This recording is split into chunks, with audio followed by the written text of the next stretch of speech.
Kita belajar karena ingin kita terhormat, derajat kita terangkat. Duduk sesaat menuntut ilmu lebih baik di sisi Allah daripada beribadah selama setahun. Rangkaian Daurah Ilmiah Islam Siak, Duri dan Bagan Batu Dr. Dasman Yahya Ma'ali LCMA Hafizahullah Ta'ala, alumni S1, S2 dan S3 Ulumul Hadis Universitas Islam Madinah, dosen UIN Suska Riau, pembina dan pemateri tetap Radio Robani 91,1 FM Pekanbaru. Hadiri dan catat tanggalnya. Wabarakatuh. Alhamdulillahi Rabbil Alamin, wassalatu wassalamu ala nabi sadiqil amin wa ashabihi ajma'in wattabi'ina lahum bi ihsanin ila yaumiddin. Ashhadu an la ilaha illallah wahdahu la syarika lah waliyus salihin wa khaliqul khalqi ajma'in wa raziquhum wa ma min dabbatin fil ardi illa 'ala Allahi rizquha wa ya'lamu mustaqarraha wa mustawda'aha kullun fi kitabim mubin. Wa ashhadu anna Muhammadan abduhu wa rasuluhu sadiqul amin. Ya ayyuhallazina amanu taqullaha haqqa tuqatih wa la tamutunna illa wa antum muslimun. Alhamdulillah, Bapak dan Ibu-ibu, saudara-saudara dan saudari, para alim ulama, cerdik pandai, tokoh adat, tokoh masyarakat, al-hadirin wal hadirat wal musyahidin wal musyahidat yang bergelar tak dipanggil gelar, yang tak bergelar tak dipanggil nama, yang hadir di Masjid Imam Asy-Syafi'i Kampung Rempak Siak ini, ataupun yang menyaksikan melalui media dimanapun berada.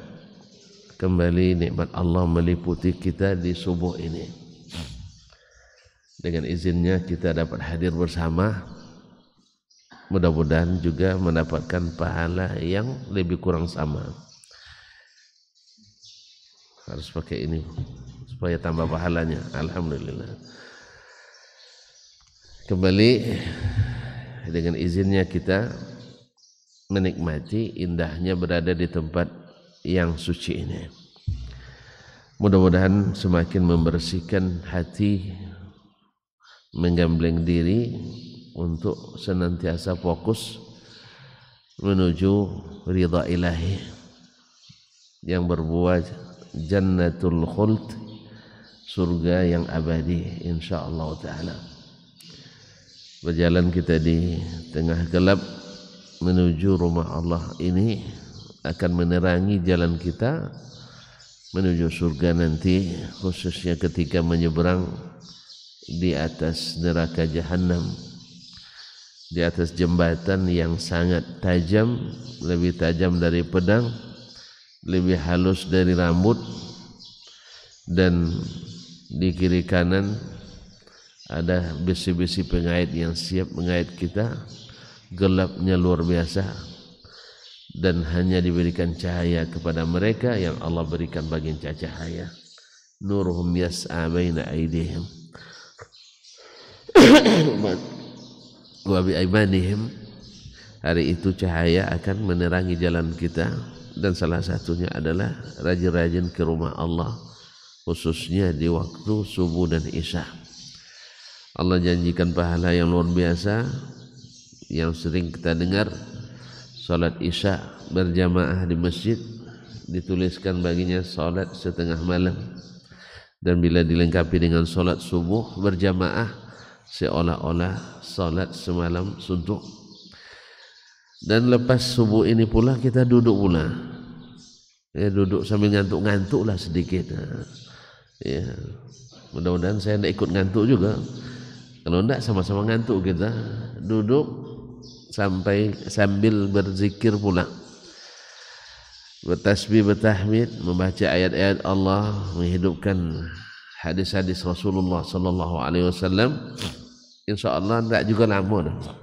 Sampai terbit tu tidak masalah. Tapi kayaknya tidak cukup juga sampai terbit. Sampai selesai saja. Dan itu pun Allah nilai dengan nilai yang sangat besar, insyaallah taala. Dalam hadis disebutkan siapa yang salat subuh berjamaah duduk sampai terbit matahari bertasbih menyebut nama Allah kemudian tidak batal wudunya, lalu salat 2 rakaat dituliskan pahala begini, pahala haji dan umrah sempurna dan sempurna.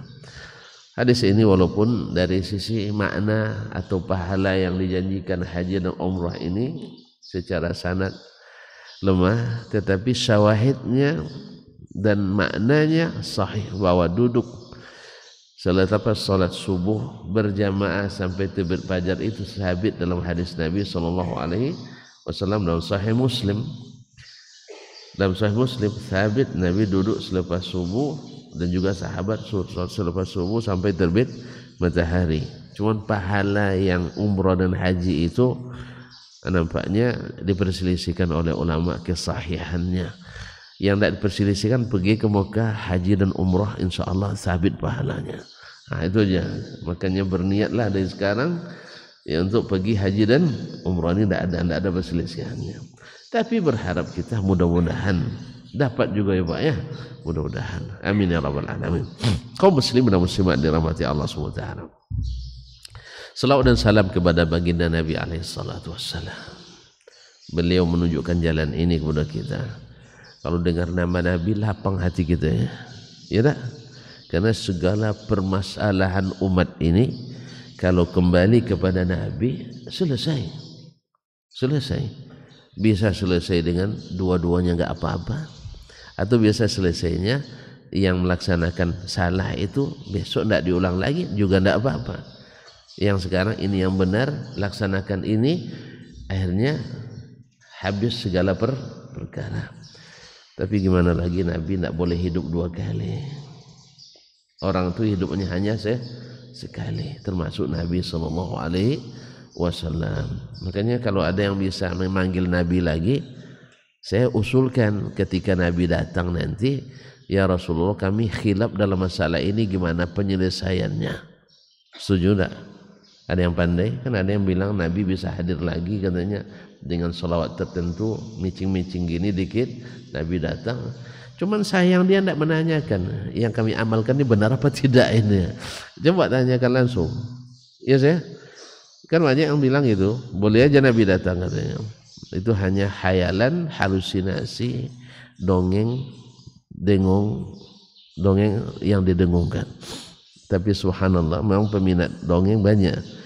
Karena memang dari sejak kecil kita disuguhkan dongeng-dongeng pengantar tidur. Saya masih ingat, masih hafal dongeng-dongeng mak saya menjelang tidur dulu. Katanya telur burung Garuda itu lebih besar daripada masjid ini. Wah, Masya Allah, kalau sempat bertelur burungnya bisa makan seluruh orang di masjid ini. Cuma sampai sekarang belum pernah nampak telurnya. Pernah nengok telur sebesar masjid ini? Tidak, alhamdulillah. Macam-macam lah dongeng. Nah, ternyata dongeng itu senang didengar, tapi hasilnya tidak bagus. Ma'asyiral kiram dirahmati Allah. Menyambung kaji semalam. Tetap ada setelah tiada. Kenapa dipisah? Karena memang afdalu dzalik, yang paling afdal dari semua itu adalah memang al-ilmu an-nafi', ilmu yang bermanfaat. Hari ini kita bahas tentang tetap ada setelah tiada. Ini semalam agak pengumumannya agak salah judulnya, tetap tiada walaupun tiada. Tetap ada walaupun tiada. Ini kata Ahmad agak kesupi-supian judulnya nih katanya. Tetap ada walaupun tiada. Tapi adalah tetap ada setelah tiada. Kita ingin kaum muslimin dan muslimat, setiap orang di masa kerjanya, di masa aktifnya, dia tidak memiliki penghasilan. Ada buah yang dipetik, ada pensiun, kalau bahasa apanya pegawai ya, ada pensiun yang setiap waktu diterima. Ibaratnya gajinya tak putus, penghasilannya tak habis. Ya, walaupun dia sudah tidak produktif lagi. Oleh sebab itu ada yang siapkan perdagangannya, ada yang menyiapkan kebunnya, ada yang membeli tanah dan asetnya. Pokoknya di masa dia sudah tidak produktif, di masa dia sudah tidak aktif, ada hasil yang dipetik. Nah, kaum muslimin dan muslimat dirahmati Allah, ini di tempat di mana kalau meminjam apa pernyataan seorang penguasa zalim, terkena kezalimannya dalam Islam, yaitu Hajjaj bin Yusuf Ats-Tsaqafi. Masih ingat Hajjaj bin Yusuf Ats-Tsaqafi? Dia mengatakan, innallaha takaffala lana rizqad dunya. Allah jamin rezeki dunia kita. Allah jamin rezeki dunia kita. Allah, Nabi katakan, in lan tamuta nafsun hatta tastakmila rizqa allazi laha. Seseorang takkan pernah mati selama rezekinya masih ada. Jadi kalau selama masih ada dan hidup, selama rezekinya masih ada, dia akan tetap hidup. Oleh sebab itu, makanya tidak usah doa minta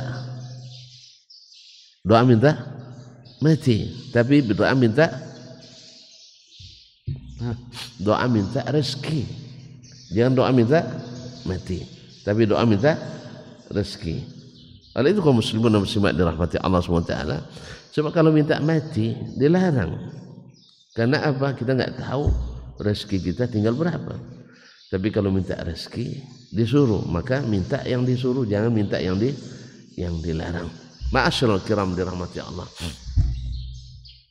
Seseorang selama rezekinya masih ada, dia tidak akan mati.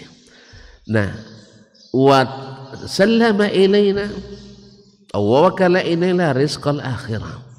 Sedangkan rezeki di akhirat itu terserah kepada kita. Allah, andainya, kata beliau, ya laitahu takaffala lana rizqal akhirah, andainya Allah mau menjamin bagi kita rezeki di akhirat. Ya Ustaz, rezeki akhirat memang harus kita. Sedangkan rezeki dunia itu Allah siapkan. Kadang kita nggak mau lagi diberinya, tapi dan nangis minta, ndak diberinya. Saya pernah ndak minta sesuatu tapi ndak dikasih Allah? Ndak. Alhamdulillah, itu mustajab doanya. Tak tolong sama beliau didoakan, doanya mustajab. Semua yang dia minta dapat, ya? Hah? Atau ndak pernah minta? Ya, masalahnya ada orang kadang minta, ya Allah berilah apa yang kau nak beri. Bagus juga, dia tidak perlu disebutkan apa yang kita inginkan. Kaum muslimin dan muslimat. Nah, rezeki dunia Allah jamin, rezeki akhirat kita yang harus bersusah payah. Oleh sebab itu kaum muslimin dan muslimat dirahmati Allah, Nabi bertanya, ayyukum malu muwarrisihi ahabbu ilaihi min malih. Siapa di antara kalian yang harta ahli warisnya lebih dia senangi, lebih dia cintai daripada hartanya sendiri? Ini sahabat nanya ke sahabat, Nabi tanya ke sahabat radhiyallahu anhum wa sallallahu ala nabiyina Muhammad. Nah, kalau sempat pertanyaan ini ditanyakan kita, mana yang lebih kita senangi, harta milik kita sendiri atau harta yang dimiliki oleh ahli waris kita? Nah, abang punya harta kan? Punya harta. Jangan takut, saya tidak minta loh. Nah, punya ahli waris. Sudah punya menantu belum? Belum. Oh, menantu sudah ahli waris. Anak sudah. Alhamdulillah. Mana yang lebih disenangi, harta anak atau harta abang sendiri? Dua-duanya. Hah? Mana yang lebih kita senangi, harta yang kita miliki atau harta yang dimiliki oleh ahli waris kita? Tidak terbayang. Atau dua-duanya nggak punya? Awak nggak punya, anak pun nggak punya. Baik. Gimana? Apa? Mana lebih kita senangi, harta kita atau harta anak kita? Harta kita. Pasti harta kita. Yang kita cari sendiri, yang kita simpan sendiri, yang kita pelihara sendiri, ya tak? Buktinya, bapak kalau bangun pagi, nyari harta bapak atau harta anak? Tengok dompet awak atau dompet anak? Nah lah, anda paham lah tuh. Nanti kalau pergi bekerja, kerjakan dulu sawit bapak atau sawit anak? Nah, lah sama. Buka kedai kita dulu, kedai anak. Nah, kali alhamdulillah. Dah sepakat namanya. Kadang-kadang susah dibayangkan juga ya. Jadi sahabat ditanya oleh Nabi SAW, ayyukum malu muwarrithihi ahabbu ilaihi min mali? Siapa di antara kalian harta ahli warisnya lebih dia senangi daripada harta yang sendiri? Seluruh sahabat menjawab, ya Rasulullah, inna amwalana ahabbu ilaina min amwali muwarrithina. Sesungguhnya la laisa minna kullu wahid minna malu ahabbu ilaihi min mali muwarrithi. Setiap kita lebih mencintai harta kita sendiri daripada harta ahli waris. Kata Nabi sallallahu alaihi wasallam, bal malu muwarrithikum ahabbu ilaikum.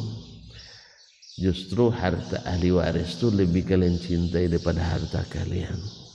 Tahu tak kalian, kata Nabi alaihi salatu wasallam, innama amwalukum ma qaddamtumuha. Harta kalian itu yang sudah kalian infakkan, yang sudah kalian belanjakan fi sabilillah. Wa ma taraktumu famalu muwarrithikum. Yang kalian tinggalkan itu sebenarnya harta untuk ahli waris kalian. Jadi ada juga usul-usul filsafat dalam nampak ya. Jadi kita bilang ini harta kita. Ternyata definisinya bukan. Harta kita itu yang kita qaddam, yang kita persembahkan kepada Allah Subhanahu wa ta'ala. Sedangkan yang kita simpan, yang kita jaga, yang pelihara, yang kita hitung-hitung, ternyata itu harta bukan untuk kita, tapi harta untuk ahli waris kita. Harta ahli waris. Makanya besok bapak kalau meninggal, buktinya bukan harta kita lagi. Setelah mati, boleh tak bapak membagi lagi? Cuman awak lagi bagi-bagi orang kan? Tak ada lagi hak seorang ayah membagi harta kepada anaknya setelah mati. Makanya warisan atau ada wasiat orang tua kepada anak-anaknya ketika akan meninggal, wahai anak-anakku, ini harta segini, tolong jangan kalian berkelahi, tak bagi sama banyak, laki-laki perempuan sama banyak. Boleh enggak? Boleh apa enggak? Enggak boleh. Enggak ada hak bapak bagi setelah mati. Itu kembali ke sang pemilik asli. Allah tabaraka taala yusikumullahu fi auladikum lidzakari mithlu hadzil unthayain. Andainya misalnya la qadarullah, bapak saking marah sama anak, bapak wasiatkan harta yang saya miliki semuanya wasiat untuk Ustaz Dasman, kalian tidak dapat. Nah gimana kira-kira? Mau? Alhamdulillah masih sayang sama anak. Alhamdulillah. Tidak mau, di depan saya berani aja pak bilang tidak mau. Tidak kasihan sama saya pak. Tapi kaum muslimin dan muslimah dirahmati Allah. Misal andainya ada orang bertua yang mewasiatkan misalnya 50-50, 50% untuk istrinya, 50% untuk anak-anaknya, kita katakan bapak tak punya hak membagi. Itu bukan harta bapak lagi. Berarti harta yang kita tinggalkan adalah harta ahli waris, bukan harta kita. Nah, ini yang lebih kita cintai atau harta yang kita persembahkan. Kalau kita ketahui bersama, ya rata-rata kita lebih mencintai harta ahli waris daripada harta milik sendiri. Aisyah radhiyallahu anha pernah ditinggal Nabi SAW, meninggalkan seekor kambing yang sudah dipotong untuk dibagi-bagi. Lalu ketika Nabi pulang, madza fa'alti bi arsyad, apa yang sudah kau lakukan dengan, apa kata Aisyah radhiyallahu anha, ya Rasulullah, saya sudah bagikan semuanya illal katif, semuanya sudah habis. Zahaba kullu syai' illal katif, semuanya sudah habis kecuali daging apa ini, daging bahunya, karena Nabi suka daging itu. Apa kata Nabi sallallahu alaihi wasallam, zahaba al-katib, yabqa kullu syai'in illa al-katib, justru yang milik kita semua yang pergi itu kecuali yang ini. Ya, ini bukan untuk kita, yang kita bagilah untuk kita. Ini definisi yang disampaikan oleh Nabi sallallahu alaihi wasallam. Nah, kaum muslimin dan muslimat dirahmati Allah, ternyata yang disimpan sesungguhnya, yang akan kita terima hasilnya, yang kita panen sepanjang masa, bukan yang kita beli simpan-simpan. Ya, allazi ja'malal mala wa addada wailul likulli humazatil lumazah allazi jama'a mala wa addada, mengumpulkan harta dihitung-hitung terus, tiap pagi dihitung. Ya, kalau sekarang orang hitungnya gampang kan Pak, lewat mobile banking aja kan, ada masuk apa tidak, kadang tidak diminta tahu pun dikasih tahu juga notifikasinya, masuk sekian, ya keluar sekian, saldo sekian. Ternyata ini hanya milik untuk yang kita tinggal, sedangkan untuk kita adalah yang kita berikan fisabilillah. Nah, ini yang lebih nikmat nanti kaum muslimin setiap, karena apa? Tidak ada orang yang meninggal kecuali menyesal. Tidak ada yang meninggal kecuali menyesal. Dan penyesalan itu bertingkat-tingkat. Coba bayangkan orang yang mati syahid fisabilillah. Orang yang mati syahid fisabilillah ingin hidup lagi supaya berjihad lagi dan syahid lagi. Orang yang berinfak fisabilillah ingin hidup lagi supaya berinfak lagi dan mati lagi. Itu yang sudah menyimpan. Biasalah Pak, awak pun di hari tua, andainya saya dulu, misalnya Bapak sekarang dengan gaji 3 juta, tabung 500.000 sebulan, sekarang tinggal menikmati di hari tua misalnya. Nyesal juga, kenapa tidak 1 juta dulu saya tabung saya sebulan? Kenapa tidak 1 juta dulu? Dan seterusnya. Nanti di akhirat kita seperti itu.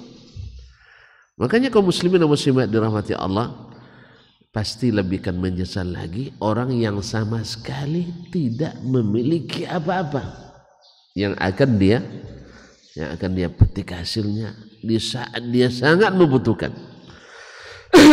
Sebab keadaan kita di alam barzakh sangat erat kaitannya dengan apa yang kita kerjakan di sini, dan yang akan kita hadapi lagi lebih dahsyat daripada apa yang kita alami di alam barzakh. Nasallallahu alaihi wasallam.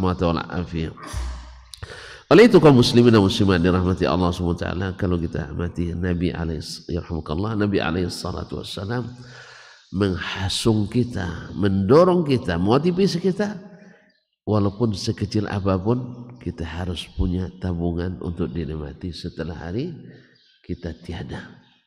Tetap ada setelah tiada. Dan alhamdulillah tidak terlalu ribet, tidak terlalu sulit. Misal dalam hadis riwayat Imam Muslim dari Abu Hurairah radhiyallahu anhu, Nabi katakan, "Idza mata ibnu Adam inqata'a amaluhu illa min thalas. Sadaqatin jariyah aw ilmin yuntafa'u bihi aw waladin salihin yad'u lahu." Bila seorang anak manusia meninggal, selesai sudah amalnya.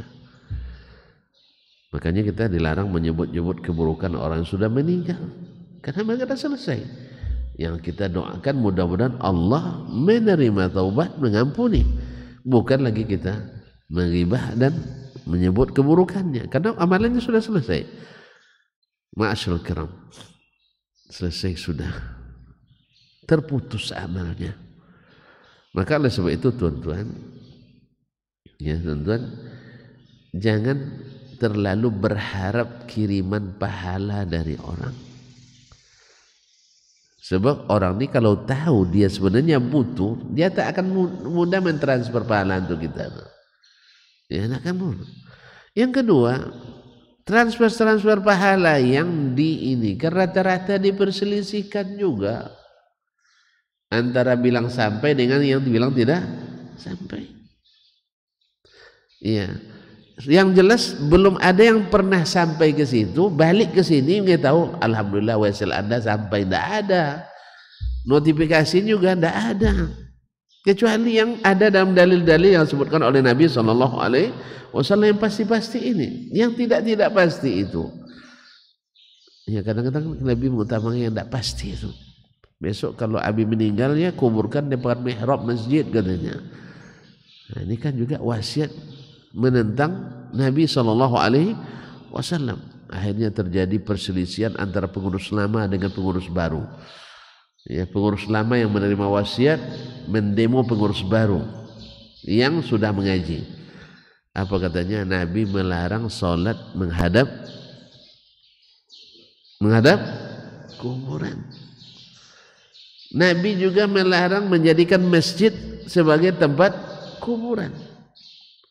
Tapi karena pengurus lama dulu dengan alasan yang dibuat-buat, kalau tanah milik sendiri boleh dikuburkan di situ. Taib, yang pertanyaannya, pewakaf itu tanahnya milik dia atau bukan milik dia? Tanah yang diwakafkan masih milik sendiri atau sudah tak milik dia lagi? Tak milik dia lagi. Antum berwakaf, ini wakaf sudah milik Allah. Buktinya tak boleh dijual lagi, tak boleh dihibahkan lagi, tak boleh diwariskan lagi. Berarti bukan milik sendiri lagi. Jadi sebenarnya alasan terlalu dicari-cari, lupa kepada apa yang dikatakan Nabi SAW.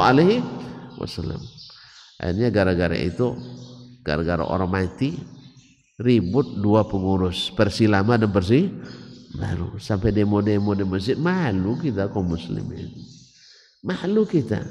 Masa masjid didemo oleh umat Islam?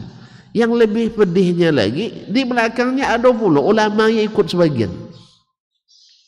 Ulama macam apa nih kayak gini kaum muslimin? Ikut mendemo masjid, ikut melarang membangun masjid. Ulama apa?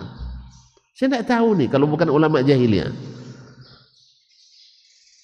Ya masjid justru harus didorong dibangun, kecuali masjidnya untuk membuat makar, merongrong agama, membuat macam-macam kemaksiatan, seperti yang dulu Masjid Dirar zaman Nabi SAW. Orang bikin dulu Masjid Dirar, kaum muslimin, tujuannya yang bangun siapa? Abu Amir Ar-Rahib, seorang yang tidak mau masuk Islam, bergabung dengan orang Romawi, kemudian berkongkol dengan kaum munafikin, orang-orang yang zahirnya Islam tapi mereka membenci Islam, ma'ruf orangnya, baru dihukum sebagai Masjid Dirar.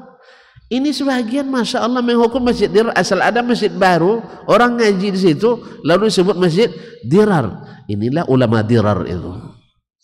Ini namanya ulama Dirar yang seperti ini. Karena Masjid Dirar itu untuk merusak Islam.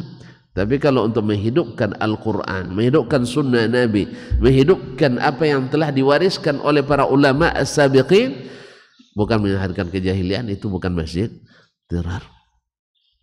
Nasallallahu alaihi wasallam. Kaum muslimin balik ke sini. Jadi Nabi alaihi salatu wasallam menyuruh kita, bila mati seorang anak manusia terputus amalnya kecuali dari 3 perkara. Ilmun yuntafa'u bihi, shadaqatun jariyah, sedekah yang berpahala mengalir. Sebab disebut jariyah sebab manfaatnya selalu ada. Dalam hadis yang sahih dihasankan oleh Syekh Albani, Nabi sallallahu alaihi wasallam dari hadis Anas, sab'un yajri lil abdi ajruhunna wa huwa fi qabri. Disebut mengalir karena memang manfaatnya mengalir terus. Ada 7 yang pahala mengalir bagi seorang hamba, dia di dalam kuburnya, lebih sore dia di kuburannya. Subhanallah. Yang pertama adalah man 'allama ilman. Maka di sini disebutkan ba'da mautihi, di kuburnya setelah mati. Berarti setelah tiada, tapi tetap ada. Man 'allama ilman, orang yang mengajarkan ilmu. Semalam sudah kita sebutkan ilmu menjadi nasab yang paling panjang. Anak kita memang diharam, cuma kadang selesai di generasi anak, generasi cucu kita nggak tahu lagi masih pandai berdoa atau tidak. Kadang di generasi anak aja nggak pandai lagi berdoa. Makanya itu lahirlah tren untuk menghadirkan orang badua-dua, kenduri arwah. Sebab apa? Anak nggak pandai berdoa. Masya Allah. Ada seorang kaya raya, anaknya sukses semua dengan jabatan duniawi yang luar biasa. Ada yang jadi ini, pokoknya sukses secara duniawi. Tapi pas pulang orang tuanya meninggal di kampung, tidak ada yang pandai memandikan, tidak ada yang pandai menyolatkan, bahkan mendoa pun tidak pandai. Menyebut Allahumma wali walidayya nya tidak tahu dia doa. Akhirnya apa? Ditinggalkannya uang untuk kenduri besar-besar lah. Tapi tidak mungkin lah masyarakat kampung tiap malam kenduri rumahnya banyak lagi, antrian orang meninggal kan banyak lagi antrian meninggal. Ya, hanya itu yang dia biasa lakukan. Itu paling lama berlaku berapa pekan? 2 pekan selesai. Habis itu dia pun lupa dengan orang tuanya. Karena anak kita itu kalau dia ingat Allah, ingat orang tuanya. Kalau dia tidak ingat Allah, Allah saya pencipta, dia tidak ingat, apalagi kita. Makanya kita punya kepentingan menjadikan anak-anak yang ingat Allah. Sebab hanya yang ingat Allah yang akan ingat orang tuanya setelah mati. Semakin jauh dia semakin melupakan Allah, semakin melupakan orang tuanya. Allah nikmatnya setiap hari dia terima. Sedangkan orang tuanya sudah habis masanya, sudah kadaluarsa. Apalagi dia sudah mandiri, lebih mewah daripada ayah dan ibunya dulu. Dia pasti lupa lagi. Nah, kecuali dia miskin setelah orang tua meninggal masih ingat juga dengan orang. Dulu di masa ayah masih hidup, dia semak masih hidup kan. Dapat pula bini yang cerewet. Dulu maknya Masya Allah penyayang, tidak pernah dicerewetin sama maknya. Pasti isi cerewet pula. Tak ada gayung tak bersambut, tak ada kata yang tak berjawab. Ya, karenanya tak ada gayung yang tak bersambung, tak ada kata yang tak berjawab. Nah, ini sebagian ada juga memang mentang-mentang punya jatah bicara banyak, mentang-mentang punya jatah bicara banyak, istri itu kadang suka menjawab. Ya, suka menjawab. Nah, Allah musta'an. Kaum muslimin. Jadi man 'allama ilman, orang yang mengajarkan ilmu.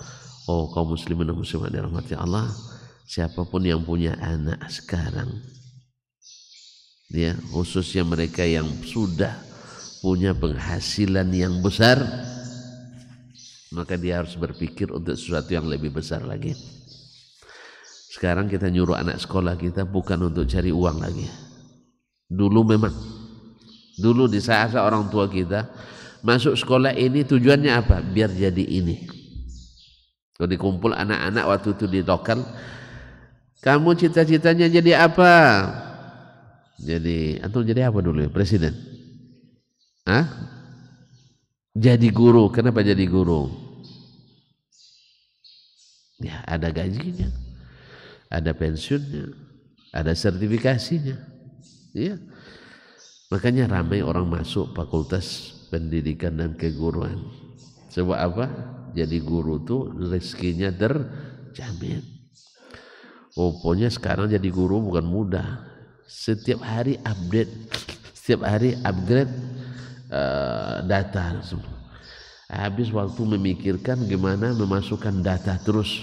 Jadi internet ini musibah sebenarnya. Katanya kemajuan, tapi guru dan dosen tak habis-habisnya.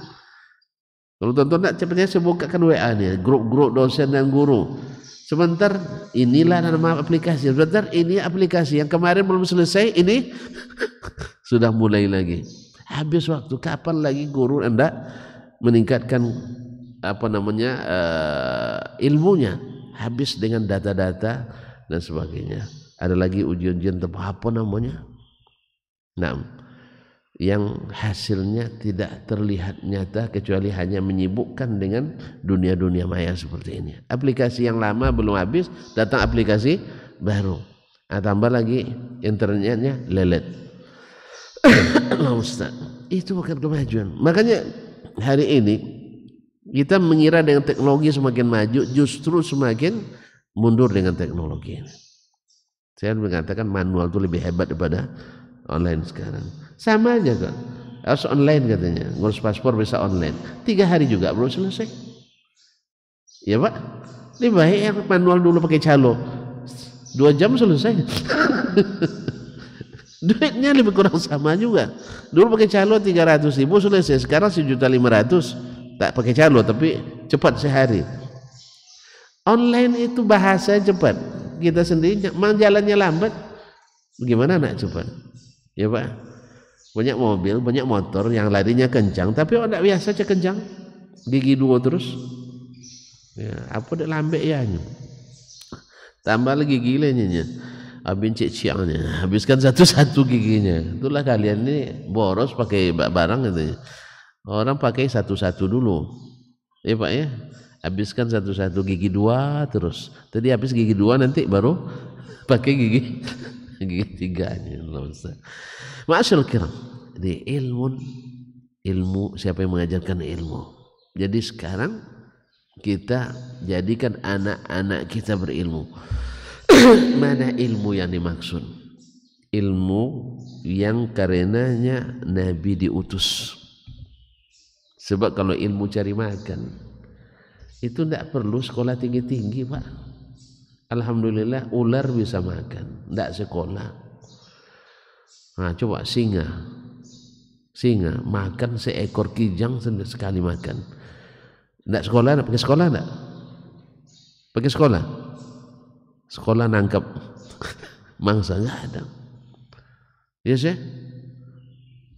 ikan di lautan yang luas. Ikan paus, tahu tidak antum berapa makanan sehari? Hah? Ikan paus? Perikanan, Pak? Hah? Nah, ikan paus itu makannya, saya pun jadi lupa gara-gara nengok antumnya. Hah? Ada 2 ton makan sehari. Tapi kalau 2 ton ikan apa tuh Pak? Ikan sekilo apa? Hah? Iya ogonya. Ikan paling murah lele 60.000 kali 2.000. Nah. 150 apa? Iya kan 60.000 sekilo. Kalau 2 ton kan 2.000 kilo. 2.000 kali 60. 2 kali 6 12, berarti 120 juta makannya sehari. Ada enggak gaji kita yang 120 juta sehari? Enggak ada. Tapi Allah berikan cara untuk dia cari makan. Gimana cara ikan paus cari makan? Ayo. Hah? Enggak tahu juga. Dia tinggal buka mulutnya kan besar tuh. Buka mulutnya, dikira oleh ikan-ikan yang lain ini tempat main gitu. Hah? Jadi besar sekali, masuk main ikan dalam. Kalau setengah harian begini, kan tidak curiga lagi ikan yang lain tuh. Panggil kawan-kawan, kumpul di dalam tuh. Ada tempat water bomb baru katanya. Dan tempat ikannya ada, kumpul semuanya. Di mana dia belajar? S1, S2, S3. Orang tua kita dulu tidak usah ke ikan ke laut pula. Orang tua kita tidak ada yang sekolah tinggi, tapi anaknya semuanya sekolah tinggi. 13 anaknya Pak. Ya Pak ya. Awak anak 3,5 cuma. Tapi Masya Allah dengan pendidikan sudah S3, sering mengeluh mendidik anak hanya 3. Orang tua kita tanpa sekolah hanya sampai kelas 3 SD, Masya Allah mereka bisa meluluskan anak-anaknya jadi S3 semua. Tidak sekolah juga. Soal urusan mencari makan tidak perlu sekolah tinggi. Makanya sekarang saya bilang sama mahasiswa saya, kalian kalau sekolah kuliah ini untuk cari makan berhenti kuliah, saya bilang terlambat kalian nanti cari makan sebelum. Sebab saya bacakan kepada mereka, orang paling kaya di dunia dari 10 orang terkaya di dunia menurut majalah Forbes itu 9 bukan sarjana. Bukan sarjana. 1 cuma sarjana. Itu pun meneruskan bisnis orang tuanya. Yang sarjana itu ya, setelah sarjana pulang anaknya dari Amerika, pulang dari Inggris sekolah, diserahkan kepada anaknya, ini bisnis karena kamu sudah sekolah tinggi, kerjakan. Itu yang dia lanjutkan. Selebihnya bukan sarjana. Teorinya sederhana. Orang berbisnis cari duit itu mesti ada masa-masa sulit, betul? Betul? Masa gagalnya. Rata-rata mereka manjat dari bawah. Ada seorang pemilik rumah makan terkenal di sini, di Indonesia. Di Indonesia tidak kurang dari 100 cabang. Setiap hari, setiap bulan, setiap cabang ini setor 100 juta. Pak Bupati Pak, 100 kali 100. 10 ribu. Ya. Jadi sebulan dia terima, tidak bekerja lagi, dapat 10 ribu.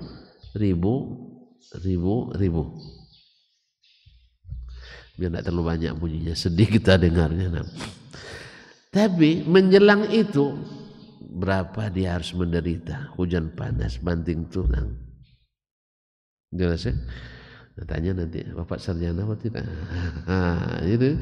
Jadi kalau kita sekolah dulu S1 4 tahun, baru tamat umur berapa Mat? 23.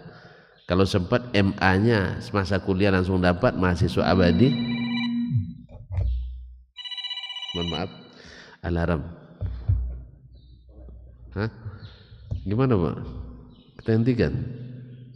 Ini baru mukadimah juga kayaknya. Kaum muslimin dan muslimat, menjadi mahasiswa abadi itu bisa 7 tahun. Umur 27 baru tamat kuliah S1. Nyambung lagi S2. S2 karena sambil berdua, akhirnya harusnya 2 tahun, akhirnya 2 kali 2 tahun 4 tahun. Sudah 31. S3 karena sudah diiringi pula dengan 3 anak, sudah 5. Akhirnya jadi 5 tahun S3-nya. Jadi 5 tahun. Baru nak memulai berusaha. Usaha pertama modal 2 juta, hasilnya utang 20 juta. Nah, mulai pula hutang sini jual yang ada, tak tolong sini terbayar hutang, mulai lagi usaha. Ini yang tadi itu 3 tahun tuh habis, udah 38 tahun. Coba pula buka kebun, ternyata diolah pula tanah milik HGU, perusahaan besar, ya. Nggak usah dia datang ke kita udah tergilas, apalagi kalau sudah datang lumat dibuatnya. Berperkara tidak mungkin berperkara dengan orang-orang besar. Akhirnya gagal lagi, habis pula 2 tahun. Ya kan tadi minjam juga tuh awalnya. Udah habis duit di situ 100 juta, minjam. Nah bayar 100 juta dengan kondisi tidak punya penghasilan tetap. Lama nggak? Habis pula 5 tahun, dah 43 tahun.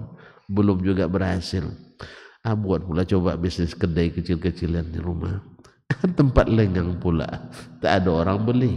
Data benam pula 8 juta di situ.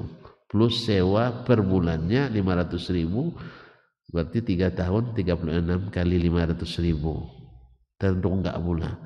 Sudah umur berapa? 48. Nah, baru 3 kali gagal. Menurut ada saya baca buku Berani Gagal, minimal 3 kali gagal. Sudah 48 belum juga berhasil. Ada yang sampai gagalnya 9 kali. Kalau 9 kali 3 27 tahun, Pak. Berarti umur 54 macam saya masih berani gagal. Oleh sebab itu, makanya kalau cari uang kalian, cari rezeki dengan sekolah, berhenti kuliah saya bilang. Kuliah ini tuh cari ilmu, karena ilmu lebih bermanfaat daripada uang. Uang tidak bisa beli ilmu, ilmu bisa menghasilkan uang. Maka dari sekarang perbaiki niat kita dan anak-anak kita. Kamu nak saya sekolahkan supaya berilmu, sebab Allah takkan sia-siakan orang berilmu. Sampai setelah mati pun ilmu itu masih mengalir hasilnya. Padahal harta kalau sudah kita mati, kalau tidak kita gunakan untuk dengan ilmu, dia justru menjadi balak bagi kita. Oleh sebab itu yang pertama adalah yang mengalir, man 'allama ilman. Yang kedua adalah au ajra nahran, atau mengalirkan sungai. Artinya ada sumber air, dia buatkan irigasi untuk minum, untuk apa lagi? Untuk pengairan. Pokoknya segala yang dimanfaatkan oleh manusia, khususnya di tempat-tempat yang kesulitan air bersih. Selama itu dia apakan? Karena kata Nabi SAW, fi kulli kabidin ratbatin sadaqah. Menghidupkan setiap jantung yang masih berdegup itu adalah sedekah. Dan air adalah kebutuhan pokok. Makanya air termasuk asalnya tak boleh dijual. Loh ini kok dijual Ustaz? Botolnya. Karena jadi sudah mineral water.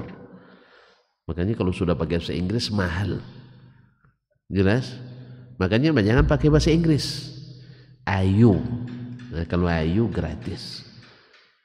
Ayu tahu? Air masih gratis. Tapi kalau sudah di water jadi mahal. Apalagi kalau sudah masuk ke air pot. Bahasa Inggris lagi kan? Airnya tambah mahal. Ini berapa nih? 2.000. Masuk airport mana dapat 5.000 Pak? Oh ya ini 5.000 tuh. Nah, masuk ke hotel berbintang 5. 15. Masya Allah. Diantar pula ke kamar 35. Memang kalau sudah pakai bahasa Inggris bikin semua mahal. Maka dunia sulit gara-gara bahasa Inggris. Maka tuan-tuan jangan terlalu bersemangat bahasa Inggris. Ya, bersemangatlah bahasa Arab. Karena bahasa Arab itu pemurah. Makanya sampai hari ini bangsa paling pemurah di dunia menurut data PBB adalah bangsa Arab. Dicaci-caci, dicela-cela, makin mereka semakin memberi. Kalau kita dipuji-puji pun masih pelit juga. Allah musta'an. Mereka dicaci-caci oleh orang Wahabi dan sebagainya, tapi pas datang ke negeri yang mencacinya, apa yang bisa dibantu? Utang kami banyak juga katanya kan. Insya Allah kita mendampingi untuk membantu. Macam kemarin pertemuan G20 hadirkan 20 negara besar dunia, betul? Nah, negara apa yang hadir? Di antaranya Korea Selatan, pasti Bapak tahu karena istri cantik. Media, itulah saya lihat media ini kayaknya kurang cermat. Yang paling banyak disorot istri Presiden Korea Selatan. Apa sebab? Istrinya seperti artis.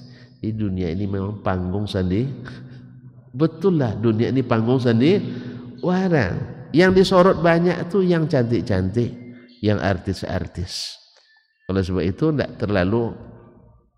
Sedangkan ketika pangeran dari Emirat menyatakan siap mendampingi pemerintah Indonesia untuk merestrukturisasi dan melunasi hutang-hutang luar negerinya, tak ada diliput, Pak. Kenapa tidak dengar kan?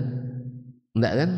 Termasuk pangeran MBS Muhammad bin Salman dari Arab Saudi ikut juga, insya Allah mendampingi, itu tak diliput. Nampaknya ini tidak penting, tapi artis Korea penting.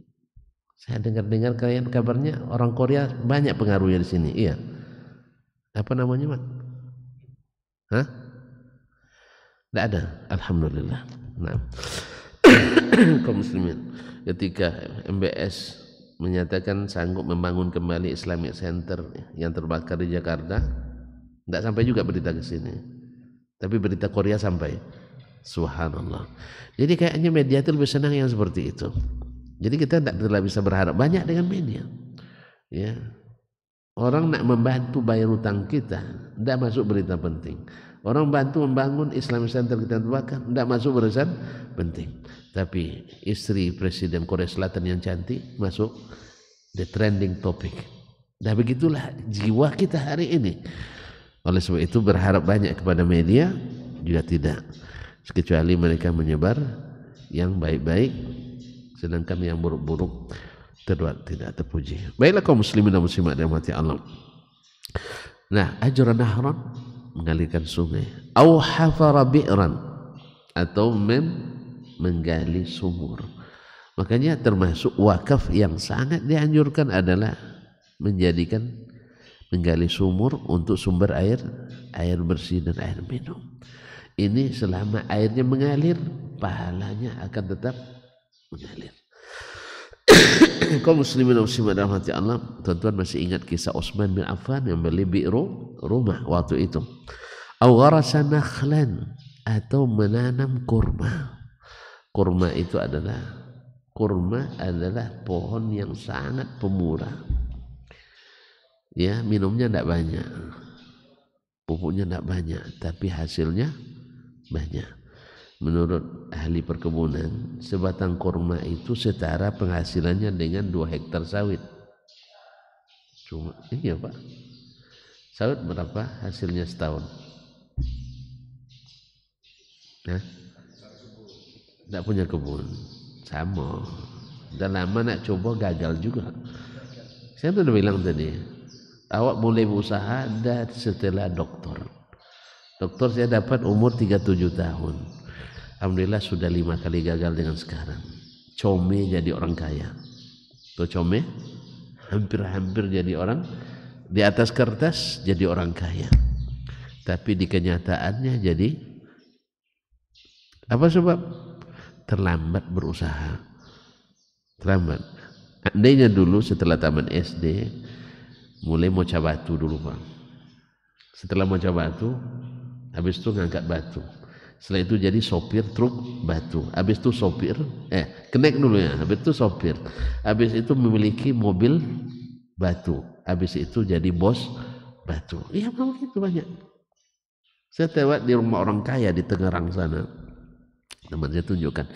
Ini dokter tahu enggak ini? Bapak ini dulu tukang cari besi bekas. Pakai kereta pakai becak dayung tuh. Ngumpulkan besi-besi bekas, kara-kara, dah mulai di situ. Sekarang jadi bos besi bekas impor dari luar negeri. Masya Allah, rumahnya tahu Bapak? 4 hektar. Rumahnya 40 kamar. Tapi jangan tanya istri, saya tidak tahu istrinya. Ya, itu urusan privasi itu. rumahnya 40 kamar. Besar apa kecil? Syekh, 40 kamar besar apa kecil? Besar sekali gitu ya. Nah, 40 kamar. Nah, istri saya nggak tahu entah berapa. Yang jelas kabarnya lebih baik. Nah, jelas Pak. Jadi begitu, mulai makanya terbalik ke yang tadi, ilmu itu dituntut bukan untuk cari uang. Untuk cari uang lain babnya. Lain babnya. Oleh itu, kaum muslimin dan muslimat yang dirahmati Allah, awarasa nakhlan atau ini bana masjidan atau bangun masjid. Kaum muslimin dan muslimat, ada kisah. Tapi waktu sudah lewat nih Pak, macam mana? Kalau sampai kisah lagi lama. Saya potong-potong aja kisahnya ya. Nah, mungkin kita mengira yang bisa bangun masjid itu orang-orang kaya, orang berduit. Ternyata bangun masjid itu untuk melaksanakan ini asal azam kuat Allah berikan cara. Ada seorang dosen, dia bertekad bangun masjid dengan biaya sendiri. Dia bangun secara berangsur, lambat tapi pasti. Sampai umurnya udah lewat Pak. Udah umur 30 berapa, DB, tidak pernah terpikir nak menikah. Sebab pikirannya hanya pada bangun masjid. Sebab dia orang kampus, dilihatnya anak-anak ini kalau jarang ke masjid, payah menjaganya.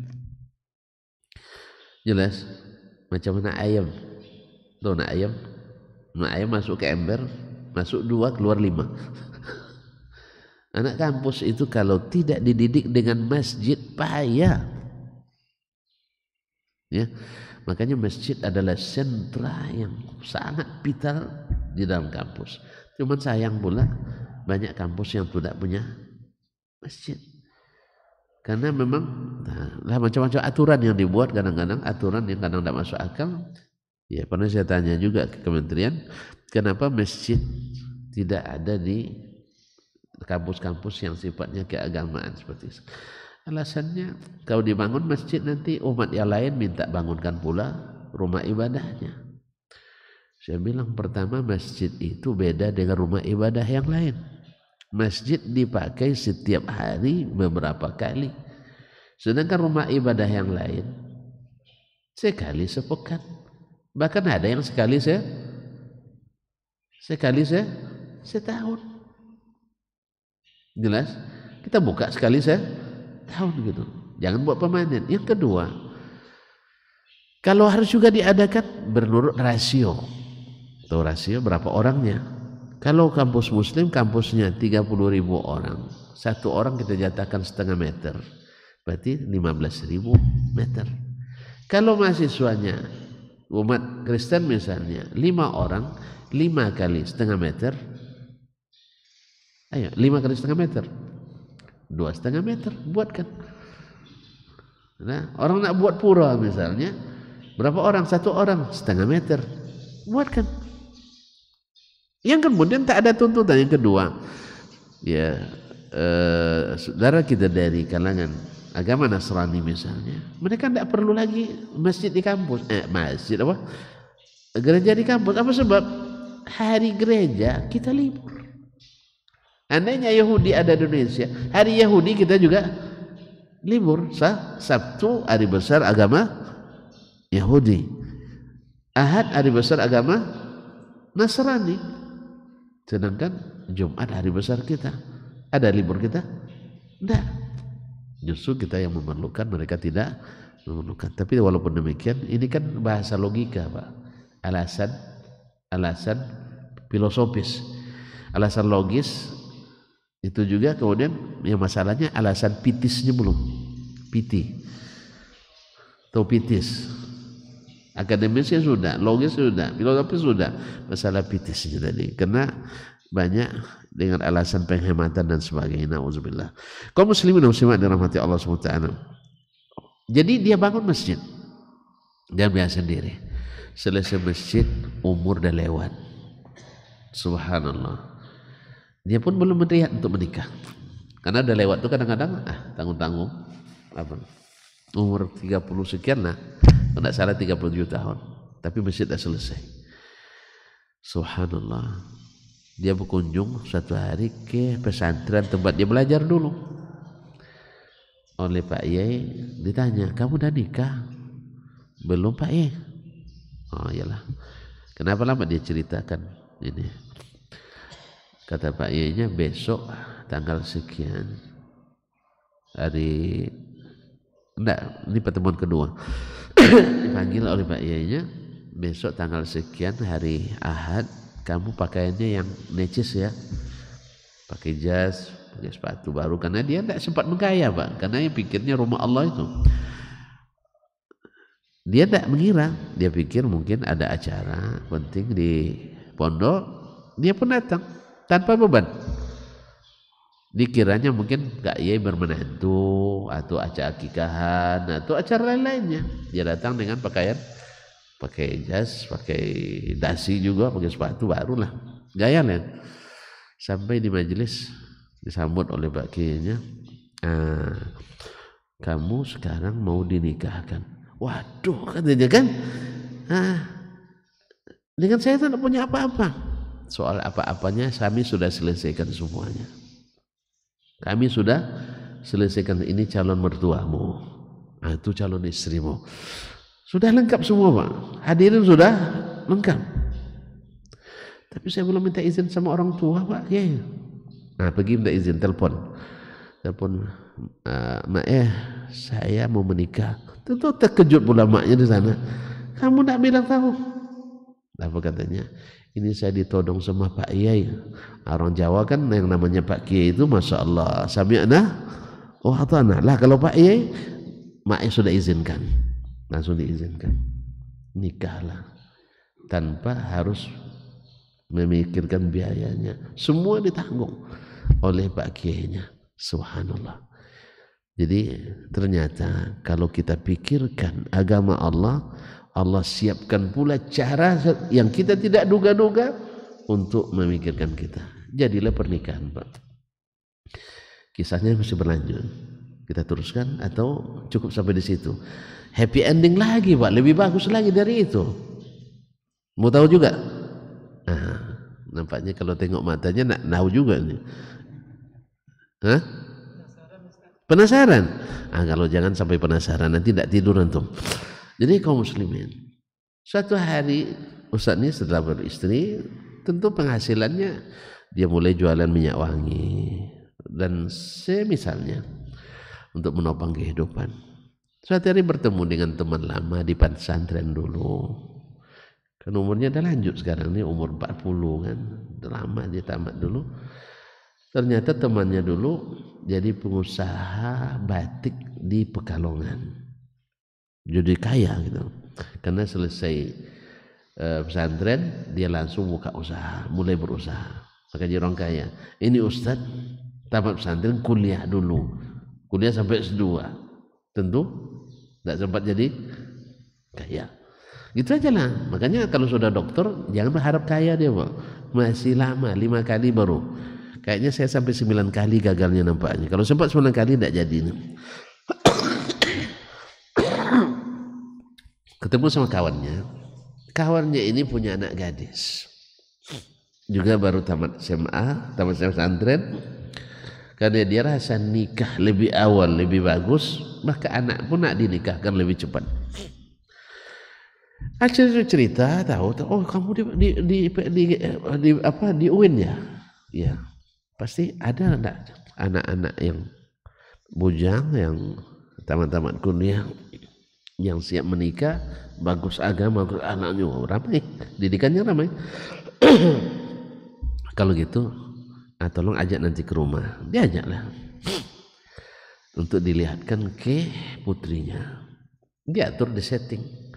Nanti Ustadz duduk sini, yang calon ini duduk sini, yang mertua duduk sini, bapak sang putri misalnya. Diatur oleh orang rumah itu. Nanti sang putri misalnya kamarnya di sini, nanti lewat macam ke dapur kan, tengok yang ini, yang di tengah ini. Karena mungkin tadi grogi, gugup, sang anak bujang tadi lupa bawa kunci motornya. Akhirnya dia pergi keluar, ambil kunci motor. Asikkan cerita yang berdua ini, Ustadz ini pindah ke kursi ini. Pas Ustadz pindah, anak tadi lewat. Tengoknya Ustadz itu, nampaknya masuk dalam kriteria yang diinginkan oleh sang putri. Setelah itu putri balik ke kamarnya, tak keluar-keluar lagi. Nah, ketika anak bujang tadi balik sini, Ustadz kan pindah lagi nih. Orang tadi kena kasihkan cerita, tidak sadar putrinya lewat. Akhirnya habis cerita pulang. Menurut ayahnya skenario sudah aman. Setelah orang itu pergi, gimana Dok? Suka apa enggak? Mau katanya. Langsung mau dia. Alhamdulillah, tentu senang sang ayah. Telepon kawan, alhamdulillah Ustadz, anak kita sudah oke. Nanti suruh pekan depan suruh sang calon untuk kesini untuk selanjutnya. Tapi datang sendiri aja dulu, semacam ta'aruf lah depan orang tuanya. Pas datang anak muda tadi, anaknya tidak mau, bukan yang itu katanya. Nah, kan ini bukan. Sebutkan ciri-ciri Ustadz tadi, dosen tadi. Akhirnya bersikeras anaknya, kalau tidak dengan Ustadz saya tak akan menikah. Biarlah jadi perawan tua saya, pokoknya harus dengan Ustadz itu juga. Dirayu-rayu tak bisa, dikerukia sama ayahnya, jangan-jangan kena guna-guna nih anak. Tidak juga. Akhirnya dengan berat hati sang ayah menghubungi temannya, kawan, awak dah salah pasang nih. Udah salah pasang. Kenapa? Kan kamu kemarin pindah tempat duduk. Waktu itu terlihat sama anak saya, dan dia mau nikah dengan kamu. Mana bisa? Waduh katanya, tidak mungkin lah, saya dah tua. Saya sudah bilang sama dia, dah tua pun dia tetap mau dengan kamu. Terus tolonglah katanya, saya sudah menikah, walaupun saya sudah bilang kamu jadi istri kedua, tidak apa-apa, di madu pun siap. Ya Allah, awak membayangkan awak pula macam gitu ya. Ini orang yang dapat, mungkin kita belum ikhlas barangkali itu Pak. Jadi saking ikhlasnya akhirnya lama, karena kasihan kan, karena teman akrab dari lama, akhirnya ayalah kalau begitu. Karena ancaman sang anak luar biasa, saya tak akan menikah selamanya kalau tidak dengan dia. Allah, musibah Pak. Semoga saya tidak dapat musibah seperti ini. Akhirnya menikahlah dia. Gimana caranya? Minta izin, tidak mungkin keluar izin, karena baru juga, belum 2 tahun dia menikah. Akhirnya pakai rumus, mendingan minta maaf daripada minta izin. Minta maaf, minta izin. Akhirnya dia buat modus, dia sama istri pertama, bawa dia bungkus dah jualannya kan. Biasa dia kadang pergi 2 hari 3 hari biasa pergi jualan. Nah, sekarang bawanya agak banyak dikit. Ini abang Mas nanti mungkin agak lama sedikit. Kemana Mas? Nak ke Pekalongan. Ada apa? Nyajuk kaduannya di situ lumayan laku di situ. Dalam hatinya laku saya di situ. Subhanallah. Berapa lama? Sepekan. Pokoknya jangan risau lah. Insya Allah setelah sepekan Abi pulang. Nah, ternyata dia menikah. Memang kalau menikah dengan anak gadis kan sepekan Ustaz ya.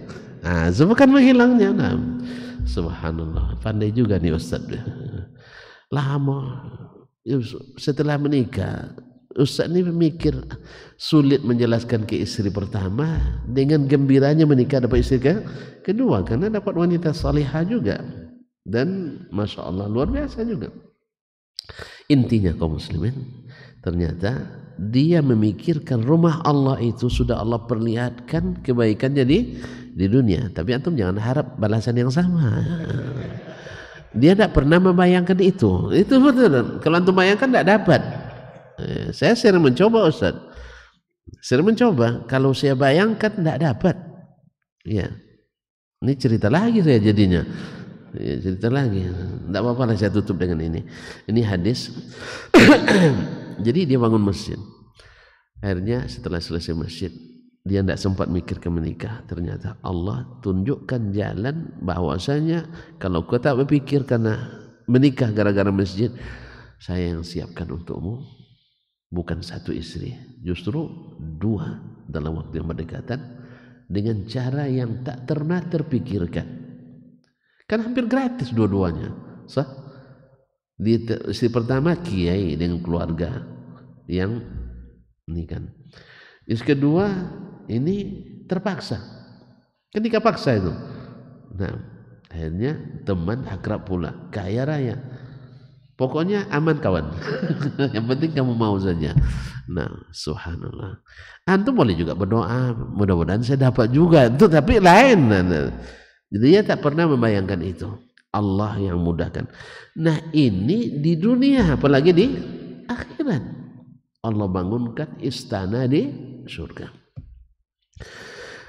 Taib, au waratha mushafan, atau dia wariskan mushaf, membagi-bagikan mushaf, mewakafkan mushaf, termasuk yang mengalir pahalanya.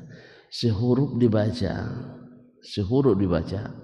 dia itu akan dapat pahala seperti itu pula selama mushaf itu masih ada. Maka termasuk ini yang juga mengalir pahalanya setelah kita tiada. Au taraka waladan yastaghfiru lahu ba'da mautihi, atau meninggalkan anak yang sentiasa mendoakannya setelah meninggal. Jadi anak kita yang mendoakan, pastikan bahwa anak kita ditinggalkan berkeadaan soleh, karena anak yang soleh lah yang akan mendoakan. Anak yang tak soleh, dia sendiri tak dia doakan. Anak sendiri kalau dia tak soleh, dia sendiri tak pandai dia doakan. Iya Pak, anak yang soleh akan mendoakan dirinya. Pasti dia kalau sudah soleh dia akan doakan dirinya dan doakan orang tuanya. Tapi kalau tidak soleh, tidak pandai mendoakan dirinya sendiri, tidak pandai dia doakan. Tapi yang soleh, keluar rumah berdoa, masuk rumah berdoa, masuk rumah ke salam, temu orang tua, dicium tangannya atau dicium jidatnya, pokoknya segalanya menyenangkan dari anak yang soleh. Oleh sebab itu keberadaan masjid di lingkungan kita dengan ilmu yang bermanfaat, dengan pendidikan pesantren, Quran, Sunnah, ini sebenarnya kebutuhan pokok kita untuk menciptakan penghasilan yang tak berhenti mengalir ke kita walaupun kita sudah tiada. Bangun masjid, bangun pesantren, halaqah Quran, para ulama, para ustadz harus menjadi suatu kesatuan. Dan tidak penting berapa pun andil, dan jangan mementingkan saya harus selalu terpanggil. Tidak. Berapa banyak orang yang tidak dikenal di bumi tapi dikenal di langit. Oleh sebab itu Khalid bin Walid, jenderal yang tak pernah terkalahkan dalam peperangan, ketika jadi pasukan biasa, prajurit biasa, tetap berjihad fisabilillah. Kita juga sekarang saya ketua, besok mungkin saya tak dijadikan ketua. Ya, saya kan banyak ketua sekarang, menyetuai sekarang nih. Dan biasanya saya tukang, ibaratnya sudah sering jadi tukang dorong mobil mogok.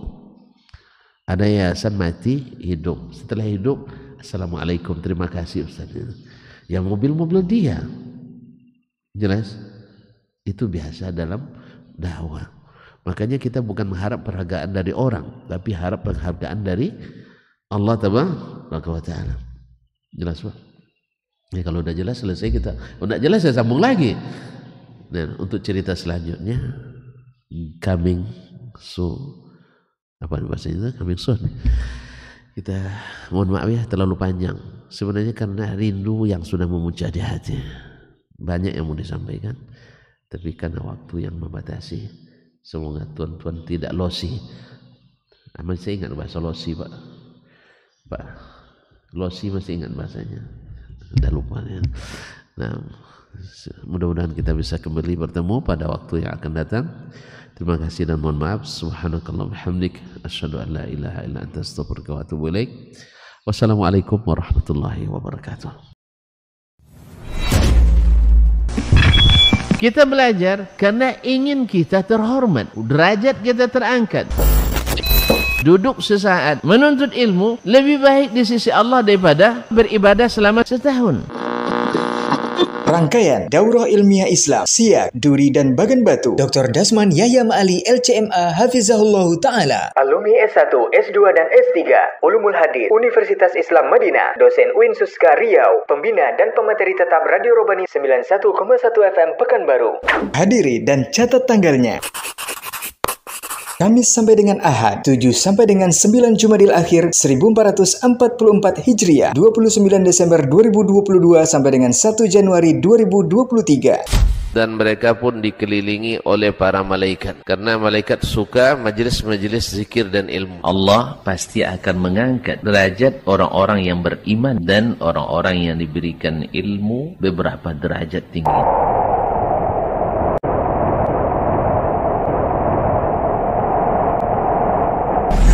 Kamis, 7 Jumadil Akhir 1444 Hijriah atau 29 Desember 2022, Masjid Imam Asy-Syafi'i Siak, Kampung Rempak, Kecamatan Siak, Provinsi Riau. Ba'da maghrib sampai dengan selesai. Ilmu adalah nasab terpanjang. Jumat, 7 Jumadil Akhir 1444 Hijriah atau 30 Desember 2022, Ba'da subuh sampai dengan selesai. Masjid Imam Asy-Syafi'i Siak, Kampung Rempak, Kecamatan Siak, Provinsi Riau. Tetap ada setelah tiada.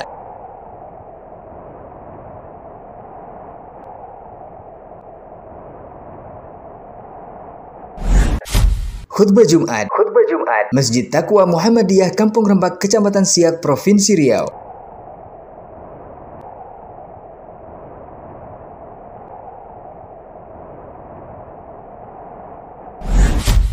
Ba'da maghrib sampai dengan selesai. Masjid Abu Ayyub Al-Ansari, Jalan Kayu Mahuni, Kelurahan Pematang Pudu, Kecamatan Mandau, Kota Duri, Provinsi Riau. Bisa bersatu, kenapa berpisah? Bisa bersatu, kenapa berpisah?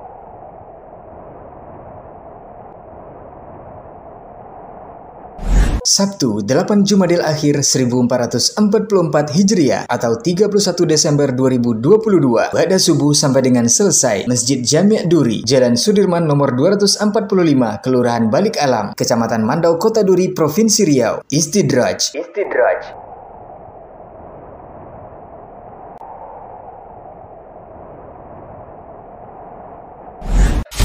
Ba'da maghrib sampai dengan selesai. Masjid Imam Asy-Syafi'i Bagan Batu, Jalan Sisingamangaraja, Sungai Buaya, Kecamatan Bagan Sinembah, Rokan Hilir, Provinsi Riau. Perjalanan ulama hadis dalam menuntut ilmu.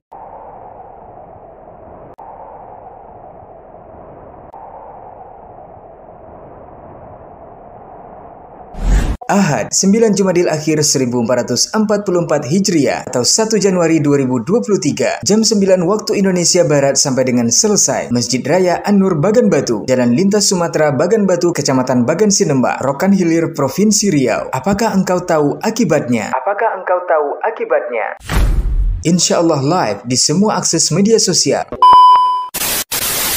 Siak mengaji, Duri mengaji, Bagan Batu bertauhid, Mutkin TV, Saudi TV, KM TV, Manhaj Salaf TV, Hak TV, Baba TV Sunnah, Suska mengaji, Payakumbuh mengaji, Bangkinang mengaji, Kampar mengaji, Aira TV, datariau.com, dan Radio Robani 91,1 FM. Jazakumullahu khairan wa barakallahu fikum.